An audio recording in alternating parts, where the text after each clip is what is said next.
Indonesia, selamat datang di Asli RI News Perdana. Saya Kimberly, selama beberapa menit ke depan akan membawakan beberapa berita seputar cybercrime, tips and trik untuk menghadapinya, update acara terkini, dan juga produk terbaru dari Asli RI.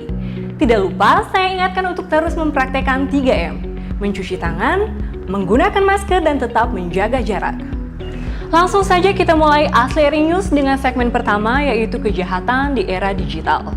Berita pertama diawali dengan penipuan WhatsApp bermodus kode OTP. Aksi tersebut biasanya dilakukan dengan cara menghubungi korban dan mengaku sebagai salah satu temannya. Pelaku kemudian meminta korban untuk mengirimkan kode OTP melalui aplikasi WhatsApp yang dikirimkan oleh sang pelaku. Setelah korban mengirimkan kode OTP, pelaku kemudian mendapatkan akses ke WhatsApp korban dan melakukan peretasan. Informasi yang berhasil diretas oleh pelaku dari akun korban adalah berupa isi pesan, foto, informasi grup, dan kontak. Setelah itu, pelaku mengulangi tindakan tersebut dengan cara menghubungi kontak yang terdaftar pada aplikasi WhatsApp. Pemirsa, kejahatan digital kian marak dan semakin canggih dengan memanfaatkan teknologi. Selalu ingatkan kerabat atau orang terdekat kita untuk tidak mudah percaya kepada oknum yang secara tiba-tiba menghubungi dan mengaku sebagai kerabat atau rekan Anda. Jangan pernah membagikan kode OTP atau password karena itu bersifat rahasia. Gantilah password Anda secara berkala untuk mencegah terjadinya peretasan. Gunakan juga sistem pengamanan data untuk mengamankan akun Anda. Dan jangan lupa mengaktifkan two-factor authentication pada akun WhatsApp Anda. Masih seputar cybercrime. Pemirsa, peretasan akun media sosial Instagram sedang marak terjadi akhir-akhir ini. Akun berbagi konten dan berinteraksi secara online yang juga bisa dijadikan sebagai platform berbisnis ini memang sangat menarik dan mudah untuk digunakan. Saking menjanjikannya, beberapa waktu yang lalu akun Instagram seorang public figure berhasil diretas. Yang menjadi pertanyaannya, kenapa bisa terjadi peretasan? CNBC menuliskan bahwa ada beberapa hal yang bisa menjadi penyebab peretasan akun Instagram. Yang pertama adalah phishing. Phishing atau penipuan dari pihak pelaku yang mengirimkan link kepada pengguna dan meminta untuk menginput password serta beberapa informasi pribadi dan mereset password. Informasi tersebut kemudian digunakan oleh pelaku untuk melakukan aksi peretasan atau account takeover. Yang kedua, karena terinfeksi software jahat. Password juga bisa diretas jika perangkat pengguna terkena software jahat. Menurut ahli, hal ini dikarenakan pengguna mengunduh dan menggunakan aplikasi tidak resmi dalam handphone atau perangkatnya. Yang selanjutnya adalah karena tidak menggunakan two-factor authentication, yaitu fitur autentikasi yang mengirimkan kode khusus ke nomor telepon saat pengguna masuk ke akun miliknya. Yang keempat adalah mengakses akun Instagram pada beberapa perangkat atau handphone yang berbeda yang bisa menjadi penyebab terjadinya peretasan. Untuk mencegah hal tersebut terjadi kepada kita, ada beberapa tips yang bisa diikuti. Yang pertama, gantilah password Anda secara berkala melalui email Anda. Yang kedua adalah mengaktifkan two-factor authentication pada akun Instagram dan handphone Anda. Yang ketiga, untuk tidak membuka link yang dikirimkan oleh orang tidak dikenal melalui pesan singkat atau direct message. Hindari menggunakan aplikasi pihak ketiga yang bisa mengakses akun Instagram Anda. Yang terakhir, tidak mengakses akun Instagram Anda pada lebih dari satu perangkat. Kita beralih pada segmen selanjutnya, yaitu mengenai produk dan kerjasama. Kini di Indonesia sudah banyak perusahaan yang menyediakan layanan payment gateway. Salah satunya adalah MC Payment, perusahaan payment gateway asal Singapura yang telah beroperasi di Indonesia sejak tahun 2015. MC Payment merupakan perusahaan payment gateway unggul yang menawarkan pelayanan dengan operasional cost yang efisien. MC Payment ini menyediakan layanan pembayaran yang aman, terpadu, dan dilengkapi dengan real-time monitoring, serta kemudahan proses pembayaran lintas aplikasi atau platform bagi pebisnis lokal untuk mengelola dan melakukan analisis usaha tanpa perlu khawatir mengenai regulasi karena MC Payment telah memperoleh izin dari Bank Indonesia. Perlu pemirsa ketahui, MC Payment juga sudah bekerja sama dengan Asli RI loh.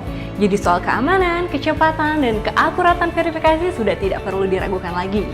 Bagi Anda yang tertarik dengan layanan MC Payment bisa menghubungi nomor yang ada di bawah ini. Dan kabar gembiranya, setiap perusahaan yang bekerja sama dengan MC Payment nantinya akan mendapatkan free token dari produk asli RI. Jadi, tunggu apa lagi? Payment gateway dengan verification system terpercaya? MC Payment aja! Ada lagi nih update keren lainnya dari asli RI. Kamis lalu, tepatnya 3 Desember 2020, Otoritas Jasa Keuangan baru saja merilis peraturan perizinan usaha, kelembagaan perusahaan pembiayaan dan perusahaan pembiayaan syariah yang ditulis dalam POJK nomor 47 PJK 05 2020. Salah satu aturan yang dituangkan di pasal 16, peraturan ini menyatakan perusahaan wajib terdaftar menjadi anggota lembaga pencatatan aset. Tujuan dari pasal tersebut adalah untuk menghindari double pledging dan juga membangun kualitas pembiayaan yang sehat serta berdampak positif bagi ekonomi secara mikro maupun makro dengan cara mencatatkan seluruh aset usaha multifinance ke dalam satu lembaga terpadu, di mana saat ini di Indonesia satu-satunya lembaga pencatatan aset adalah Rapindo. Rapindo adalah badan usaha milik Asosiasi Perusahaan Pembiayaan Indonesia atau APPI yang menyediakan data secara nasional untuk pemeriksaan data aset. Dimulai dari pendaftaran hingga validasi aset yang merupakan objek jaminan dari perusahaan pembiayaan.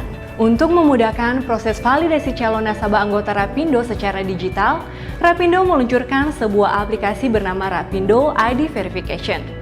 Dan pas banget nih pemirsa, ASRI saat ini sudah bekerja sama dengan Rapindo. Kerjasamanya seperti apa? Yaitu dengan menyediakan sistem intelijen eKYC Verification yang disematkan dalam aplikasi Rapindo ID Verification untuk membantu proses CDD atau Customer Due Diligence menjadi lebih cepat dan akurat. Jadi untuk rekan-rekan perusahaan pembiayaan jangan lupa untuk segera mendaftarkan perusahaannya di lembaga pencatatan aset Rapindo maksimal 6 bulan setelah mendapatkan izin usahanya ya. Karena melalui Rapindo proses akuisisi nasabah akan semakin mudah. Selanjutnya mengenai produk super dari Asli RI. Pemirsa pernah ingin berkenalan dan berinteraksi dengan orang lain secara online tapi takut akan penipuan? Kini Anda sudah tidak perlu takut lagi. Asli RI menghadirkan solusi bernama Saya Asli, aplikasi verifikasi canggih yang bisa diunduh pada smartphone Anda. Saya Asli dirancang dengan memadukan teknologi biometrik, facial recognition, dan liveness detection. Berguna untuk memastikan autentikasi atau keaslian identitas seseorang dengan cara memverifikasi foto selfie dan foto kartu identitas seperti IKTP, SIM, atau paspor. Jadi, Anda yang ingin berkenalan secara online dengan tujuan bisnis maupun non-bisnis sudah tidak usah panik dan takut penipuan identitas lagi. Segera unduh aplikasi Saya Asli di Google Play Store dan mulai berkenalan online. Saya Asli, berani kenalan online. Update selanjutnya, ada kabar gembira nih dari Asli RI. Pemirsa, teknologi biometrik Akurat 1 milik Asli RI berhasil menjadi salah satu yang lolos seleksi dan mendapatkan sertifikasi dari NIST dengan peringkat ke-25 sebagai biometrik tercepat dan terakurat di dunia pada kategori Face Recognition FRVT 1-to-1 dan peringkat ke-21 pada kategori Face Recognition FRVT 1-to-Many. Kategori FRVT 1-to-Many ini adalah tes keakuratan dan kecepatan sistem biometrik yang sangat kompleks dan Asli RI berhasil lolos. Bisa kita lihat ya pemirsa dari tabel berikut, kalau Asli RI menjadi satu-satunya perusahaan biometrik asal Indonesia yang mendapatkan sertifikasi dari NIST, bersaing dengan perusahaan biometrik lainnya yang berasal dari seluruh dunia. Hebatnya, keakuratan ini bukan hanya pada verifikasi wajah biasa saja, tapi juga verifikasi pada wajah dengan menggunakan masker ya. Karena kita tahu di tengah pandemi ini penting sekali menggunakan masker sebagai salah satu langkah mencegah penyebaran virus COVID-19. The National Institute of Standards and Technology atau NIST adalah lembaga standarisasi yang juga merupakan laboratorium ilmu sains tertua bergengsi yang bermarkas di Amerika Serikat. Dengan misi untuk mendukung kreasi inovasi dan persaingan industri secara global. Perusahaan yang terdaftar dan mendapatkan peringkat dari institut ini berarti telah diakui secara global dan resmi bahwa produknya telah memenuhi standar internasional serta berkualitas tinggi. Yang cukup membanggakan sekali, peringkat ini ternyata lebih tinggi dari beberapa banyak perusahaan penyedia teknologi biometrik yang sudah lebih lama berkecimpung pada industri ini. Dan peringkat tersebut hanya berbeda satu peringkat dari Intel Corporation asal Amerika Serikat dan juga IDEMIA yang berasal dari Prancis dengan budget R&D-nya mencapai jutaan dolar. Wow, ternyata teknologi rancangan tanah air tak kalah saingnya dengan buatan asing. Sampailah kita pada segmen event ASLI RI. Pemirsa, pada tanggal 4 Desember yang lalu, ASLI RI baru saja menyelenggarakan sebuah acara webinar yang sangat seru dengan judul Indonesia Digital Economy Outlook 2021 Challenge and Opportunity atau IDEO 2021. Acara yang diadakan secara virtual ini dihadiri oleh pembicara-pembicara berpengalaman dan sangat bergengsi, dengan Robert Rompa selaku Komisaris ASLI RI sebagai moderatornya. Topik pada webinar tersebut membahas overview bisnis di Indonesia saat ini dalam era ekonomi digital, tren bisnis dan sektor investasi menjanjikan di tahun 2021, industri yang berpotensi di tahun depan, dan juga bagaimana cara bertransformasi digitalisasi agar dapat bersaing dan menjadi pemain terkuat dalam industrinya masing-masing. Mari kita saksikan sekilas cuplikan dari IDEO 2021.